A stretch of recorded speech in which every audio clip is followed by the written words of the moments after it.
we'll have a chance here at the end to unmute and ask any questions. But if you do have any questions throughout, you can certainly drop them in the chat and we'll be answering that as we go along. My name is Anna Ball. I use the she, her series pronouns. I'm a senior associate director in the Zip Assist office, which is our student advocacy and support office. So in my capacity, I oversee off-campus living and commuter resources, parent and family relations, and then the mental health referrals that come into our early alert and intervention program, Help a Zip. And so we're joined today by the wonderful Mr. Shane Young. So I will pass it over to Shane and let him introduce himself and talk all things residence life today. Yeah, absolutely.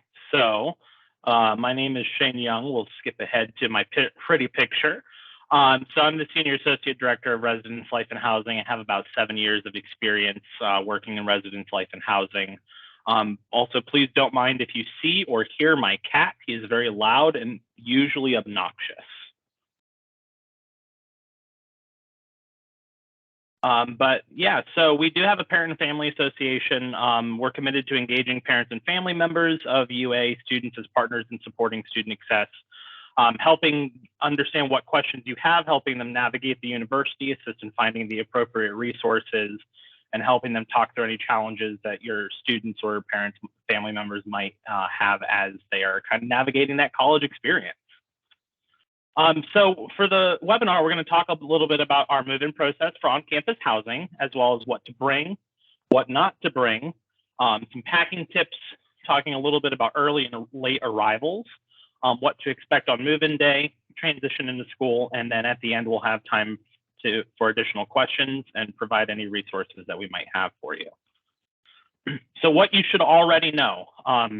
At this point, your student should have been assigned to a residence hall room, so they should know what their building and room assignment is. They navigate that by logging into the My Housing portal and clicking on My Housing information, which is in the top right.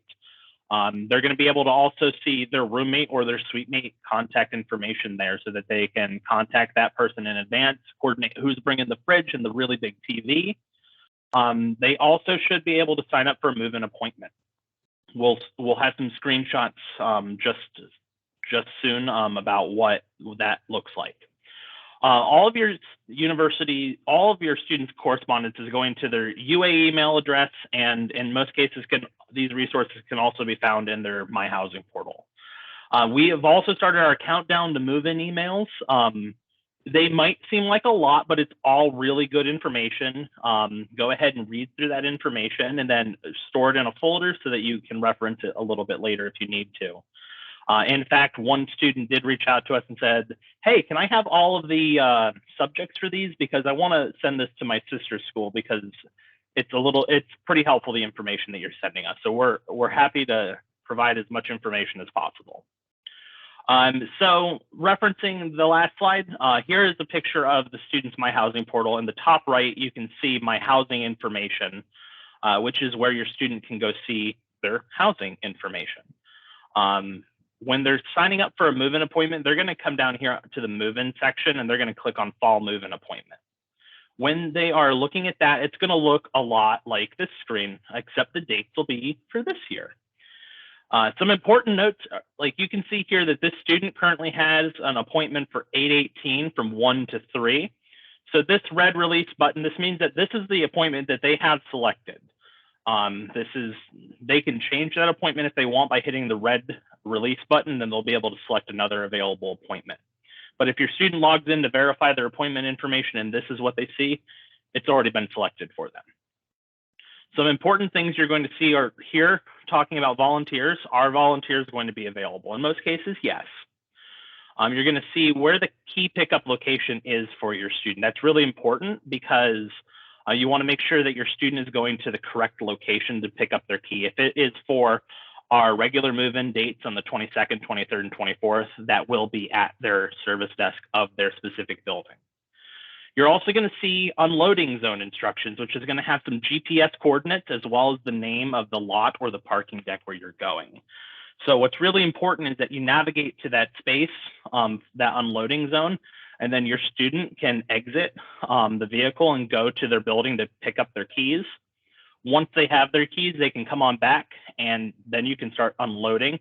Once you've unloaded everything from your vehicle and taken it all into the residence hall room, go ahead and move from the unloading zone to one of our other parking areas, which might be another level of the deck or another parking area, just so that the next group can go ahead and come in.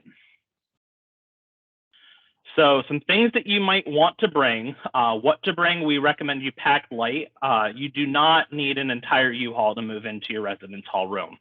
However, we will see at least 5 this year.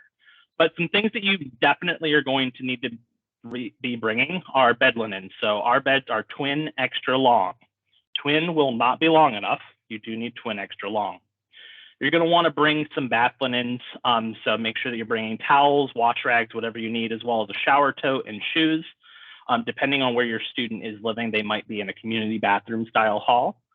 Bring their toiletries as well. They're going to want to bring seasonal clothes because it is Ohio and the seasons are construction, summer, very cold, construction again. So make sure that they're bringing some clothes that can fit into different seasons. They're going to want to bring a laundry basket and supplies. They should be doing their own laundry. We do have, I believe, a countdown to move an email about laundry went out earlier this week.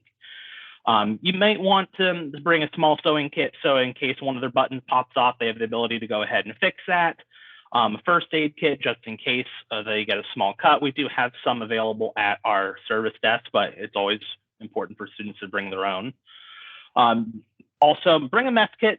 Occasionally, your student is going to probably want to eat in the residence hall room their favorite snack. Ramen is a big choice amongst college students. So they should bring a plate, bowl, fork, spoon, mug, etc.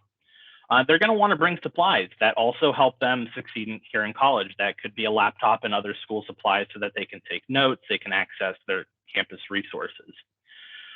We do have Wi-Fi in the halls, but if you want to bring an Ethernet cord just in case, we also recommend a surge protector just so that you can maximize the amount of outlets that you can use at one given time. Please do not plug a surge protector into another surge protector.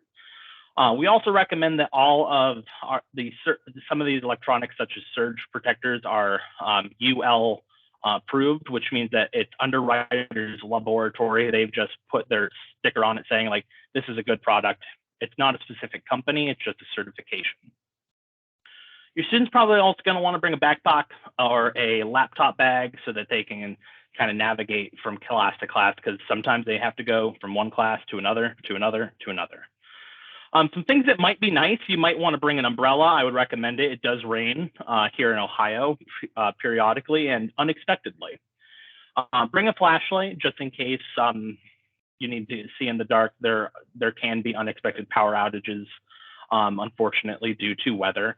If your student wants to hang posters, we recommend some of that tack gum. They want to bring a lamp or some other kind of lighting for the residence hall room, they can as well. Some things that your student's going to want to coordinate with the roommate. They're going to want to coordinate whether or not they're bringing, who is bringing the fridge, who's bringing the microwave. We do have information about the wattage and size of both of those items available on our website. Who's bringing cleaning supplies? In some cases, especially if your student lives in a room that they have a bathroom in room, they're going to want to have cleaning supplies to clean that bathroom. Also, please make sure they have the skills necessary to clean their bathrooms. Determine who's going to be bringing a TV, as well as maybe you want to bring an area rug. There's just a lot of different things that you might want to talk to your roommate about before you bring on your own, because 2 sets of fridges, 2 sets of microwaves, 2 sets of TVs, it can be a little bit much for a residence hall room. Other things, I'm a big fan of coffee. I like it black and cold. In terms of coffee makers, we don't allow any percolators or nothing with a heating plate or coil. Most commonly, a Keurig or a single-use one fits what we need here in the residence halls. Things you should not bring. Do not bring candles, incense, or candle warmers. They are fire hazards and not permitted in the residence hall. If your student is living in the Exchange Street apartments, they are able to go ahead and bring some cooking appliances. But if they are not, they should not be bringing any cooking appliance into the regular residence hall room. That includes hot plates, toaster ovens, George Foreman grills, or anything that really has an exposed heating element. That's the main piece there. Do not bring any wall-mounted appliances. Your student cannot mount their TV to the wall. Yes, we have had that request before. Don't bring any hoverboards, and no drugs or alcohol as well. If your student needs to arrive early, there is still opportunity for early arrivals. That form can be found in their My Housing portal. It'll be on the right-hand side under that move-in area again. They just submit the date that they need to come, the reason, and if they have any additional details, they can put that in there. Most early arrivals are approved. Some cases that you might not be able to arrive early is that your room might not be ready. But in most cases, those early arrivals are approved. We do review those every day and are trying to approve them as fast as we get them. So what you can expect on move-in day. So it's move-in day, you're moving on campus, you're making sure that you're going to the GPS address for your unloading zone, your key pickup. Only that student should be reporting to the key pickup location. They should have a photo ID, whether that is their University of Akron zip card, or if that is a driver's license. You will be asked for that when you are checking in. Students are going to be issued their keys, and they're going to get a building sticker for their zip card so that everyone knows exactly where they're living in. So your zip card like this, when you walk into the service desk building, you'll show that card to the service desk attendee, and they'll know that you are supposed to be living there. So once your student has their card, their key, their sticker, they can go back to the vehicle and unload the vehicle and get everything into the residence hall room. We will have shopping carts available, and there will be volunteers to help move stuff during your appointed time if it indicates that volunteers are available. At the end of that move-in appointment, make sure you're moving that vehicle again so that the next group can come in. All of our appointments are 2 hours long, with the exception of Exchange Street Residence Hall, which is 3 hours, just to accommodate some of the larger things that they might be having. Once your students moved in, the first few weeks, they're going to be dealing with maybe some homesickness. This might be your student's first time away from home for a prolonged period of time. They might call you and say like, hey, I miss you. That's perfectly fine. That's normal. What we encourage you is to have that conversation with your students, like, I miss you too, but what events are you going to? Have you gotten to know your roommate? Have you gotten to know people on your floor? Our department, as well as the entire university, has a lot of events going on from when your student moves in the first 6 weeks. So we think that's really important for your student to connect with other parts of the university, whether that's going to casino night or it's going to some of the other events that are going on during that time. Getting to know other people, because that does help a little bit with that homesickness. Additionally, if your student is living with a roommate, this might be the first time they're living with someone who is not a brother or sister. So we want to make sure that they're having a good relationship with them. It can be really awesome for the first couple weeks, but eventually living with another person, they might have some disagreements. That honeymoon period might end. So just making sure that your student is talking through those issues, that they are completing their roommate agreements with their roommates, as well as talking with their resident assistant on the floor, is like, hey, I'm having these problems. Can you help me? Can you help me navigate these issues so that we can have a good relationship with our roommate? Sometimes it's just having that conversation. Additionally, your student might struggle with college level courses in the first couple weeks. That's normal. It is a completely different experience than it is in high school. So making sure that your student, they might not know how to study for college level courses. We do have a lot of resources on campus. They can talk with their academic advisors or other departments that might offer tutoring. Talk to their peers like, hey, are you in this class? Are you in another section? I don't understand it. Can you help me understand this? We do have options for your students. We do have spaces in the residence halls if your students want to have a group study session with other peers in their class. We highly recommend that. And I'm handing it back over to Anna to talk a little bit about Zip Assist.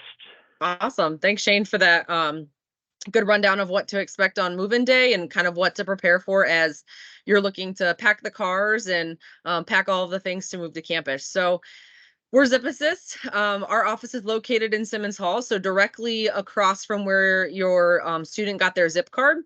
So we do a number of things. I'll try to briefly highlight a lot of them, but we do a lot. So we're the Student Support and Advocacy Office that serves the students of the University of Akron in a number of ways. Like I said, when I introduced myself at the beginning, we just talked about residence life and housing, but in my capacity, I oversee off-campus living and commuter resources. So I often tell students in 2 or 3 years, you might be thinking about getting an apartment or a house with friends or joining a fraternity or sorority and living in that house. And those are all considered off-campus living. Sometimes Shane or Dejanelle or our residence life and housing staff get calls about an off-campus apartment, or what sometimes we think are on-campus apartments because they're so close to campus, but that happen to be off-campus living. And so it's important to know, what is considered off-campus living and what's not. And so Exchange Street Apartments is considered on-campus living, but there are a number of apartment complexes right on the outskirts of the university that are considered off-campus. So it's important to familiarize yourself with those and kind of understand what the options would be there. And I'm happy to sit down and talk with anybody and walk you through that.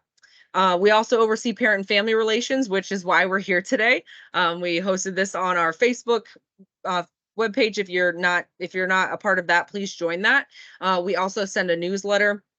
And so if that's something that you did not get that newsletter that we sent out on Friday of last week, please email us at pfa@uakron.edu. I did put that email in the chat. I also put the Instagram for Residence Life and Housing and Zip Assist in the chat as well for people to join. We also have our campus cupboard, which is a wonderful opportunity for students to engage with us in a number of ways. So we have a full pantry where we have food, hygiene products, feminine products, all for free to our students. We also do different basic needs pop-up events, including our home goods pop-up event, our roof store that we just had yesterday. We also have our campus community garden where we try to have fresh produce into our pantry, into our cupboard, as well as some professional clothing giveaways and a number of other things. So we have a textbook assistance program through our Help a Zip referral program, as well as tuition and fees questions, financial questions. So all of that can be accessed easily through our referral system, which I'm going to throw in the chat right now for everyone. So if you wanted to bookmark that, this is our early alert and intervention tool called Help a Zip. And so anyone can submit a referral on behalf of a zip. You can submit one on behalf of yourself. So for our parents on the call, I often say, your mom or your dad or your grandma, your grandpa, your cousin, aunt, uncle that has helped a lot along the way. And maybe that zip's calling home and they have a question that they just have not been able to get answered and you're not sure what to do, but you want to help.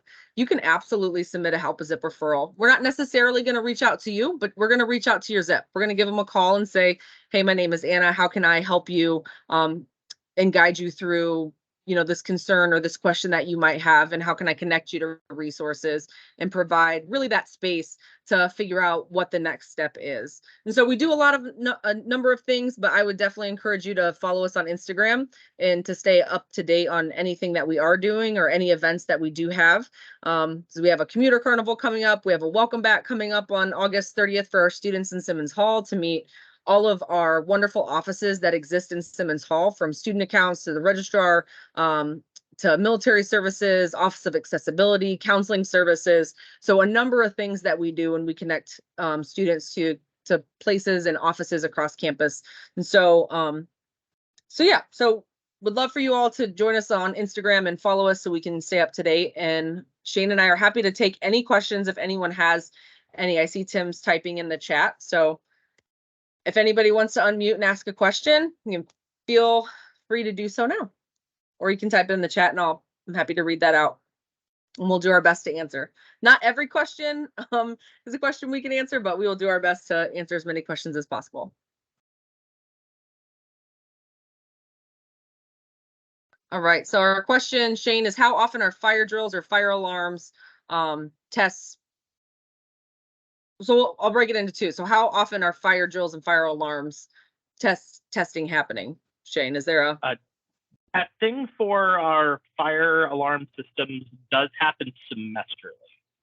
And in most cases, when we are conducting a test, that is still not something that we are telling residents. It is a secret test because every activation of the fire alarm should be treated as if it is a real experience.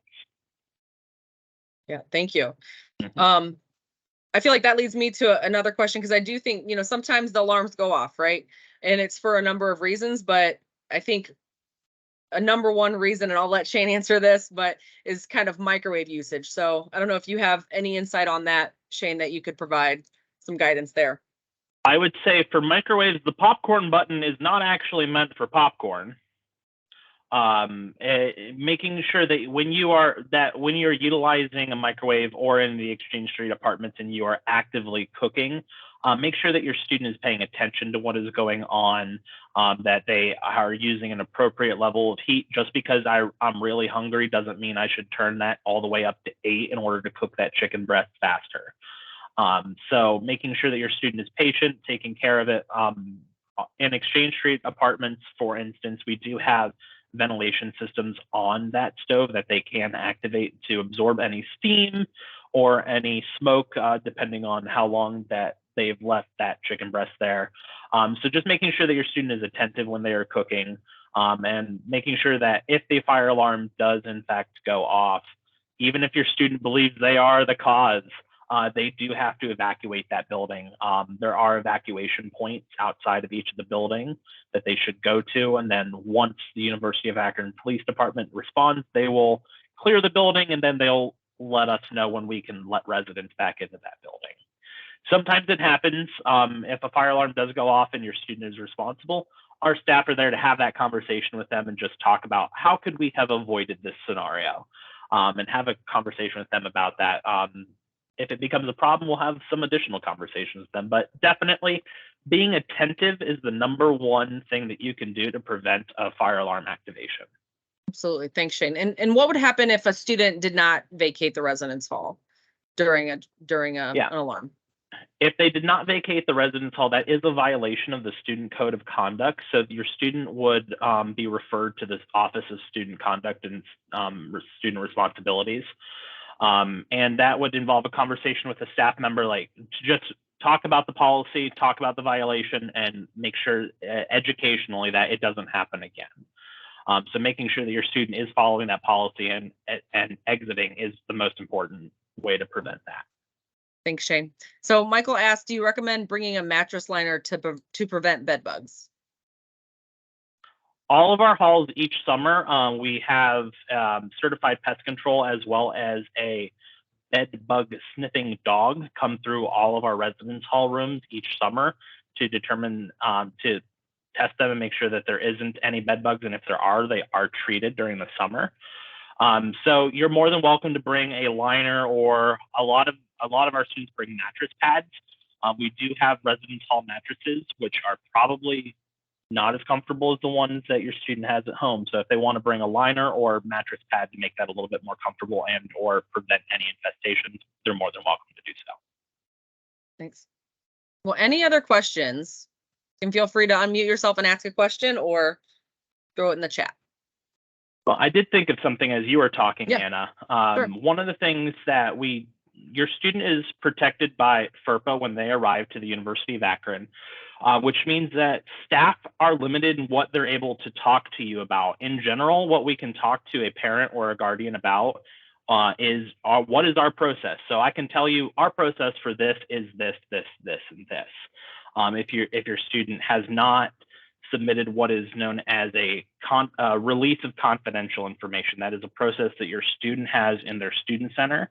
They have the ability to add you or another member of the family or another person as a person that we can talk to about specific types of things. You can select residence life and housing, student accounts. There's a couple different options. When your student registers you for that, they're going to give you, your student will be able to create either a PIN that we can ask you, what is your PIN code? Or it's a series of questions that you provide the answers to. It could be like, where did we live when I was in 3rd grade? And if you're able to provide that information, what we can do is we can have a more explicit conversation with you about your student. So the main difference I say is like, For instance, if it's a room change and you call about your student's room change and you do not have the FERPA waiver, I can tell you, yeah, our process for a room change is that they submit it and we do review that. And if we're able to make it happen, we do. And if not, they get an update once a week. But if you have the FERPA waiver and I'm able to confirm that you have the correct PIN code, I can let you know that, yes, absolutely, your student did submit a room change. It was about 10 minutes ago. Did you think it was submitted a little bit earlier? We can have a more explicit conversation about that as well. So that's something to keep in mind. Although we understand that you may be footing the bill, it's important to make sure that you talk about that with your student and get that FERPA release on file so that we can be more helpful if and when you do call us. Yeah, and I think that brings up a good point too, Shane. And those of you on the call, you can, look to your students if they're there, or you can send a text to them if they haven't yet downloaded the My Akron mobile app. That is going to be an easy app for them to be able to access the My Akron portal where they can fill out that FERPA release. They can look at their financial aid bill. They can kind of look at all of those things because in 2 days, financial aid will hit your bill. And so that's when all of those loans will be released from financial aid, is 10 days always prior to the start of the semester. And in that My Akron mobile app, you're going to be able to see all of that information, plus do what Shane just outlined in terms of submitting a FERPA release. So we do have 2 additional questions, Shane. I'll start with the first one. So can you have multiple cars for your move-in appointment? Yes, you can have multiple vehicles. We just ask that you park in the unloading zone, and once done, you can go ahead and move them to one of our designated parking areas. Awesome. We have one more question in the chat, and then Barbie, I'll call on you to ask your question. So is the move-in time just for unloading or for the entire move-in process? It is for so I would say the entire move-in process is the most correct answer. It is unloading your vehicle, going into the residence hall room and getting everything set up. But it's most importantly about getting you unloaded and then out of the unloading zone. So don't let your student tell you, oh, my move-in appointment's over, you have to go now. Absolutely not. Don't let your student tell you that. You are more than welcome to stay, because 100% someone will forget something and you're going to have to go to Target. You're more than welcome to go to Target, come on back. The move-in appointment is just for the primary purpose of getting everything that you need from your vehicles into your student's room, and the rest of it can be set to getting your everything set up and then redesigning the room after they say that they didn't like it. Consider that consider the move-in time just to be like making sure that you get everything unloaded from your vehicle. You're more than welcome to stay after that and go on your Target run. Just make sure that you're not parking in the unloading zone if it is not still your move-in appointment time. Thanks, Shane. Barbie, feel free to unmute and ask us that question. Are there any required immunizations or vaccinations that need to be done? No. On our housing application, we are required to ask about 2 specific vaccinations, but all that we're required to do is ask about the vaccination. Your response to whether or not you had it or not is not recorded and does not impact your ability to live on campus. Anyone else have any questions before we end our time here today? I see somebody typing in the chat, so we'll give it just a second. But Shane, I just wanted to take this time to thank you for joining us today and being available that way. Shane has offered a good contact list for a number of things. reslife@uakron.edu is a really great resource if you have additional questions and you want to put something in writing or you're not sure who to reach out to. That's going to be a really good email for you. Our email, uazipassist@uakron.edu, that's a good one too. But I'm always going to push that help a zip referral that I dropped in the chat here, uakron.edu/referral. Really, it's going to give you an opportunity to outline your question, outline your concern, and it's going to come right into our office and get assigned to a full-time staff member in our office. So it's easily tracked in that system, and we're able to follow up with your students. So if you haven't had a chance to maybe take a screenshot or take a picture of this page, I would definitely suggest that you do so, just to have these numbers for future time. And then follow us on Instagram if you can. So, all right, well, I'm hearing no other questions, but thank you, sir, for spending time with us today, Shane. And thank you all for joining us. Go Zips. We're excited to have you move in here in just a little bit of time. Happy Wednesday. Yes, happy Wednesday, everyone. All right. Well, have a lovely week, everyone.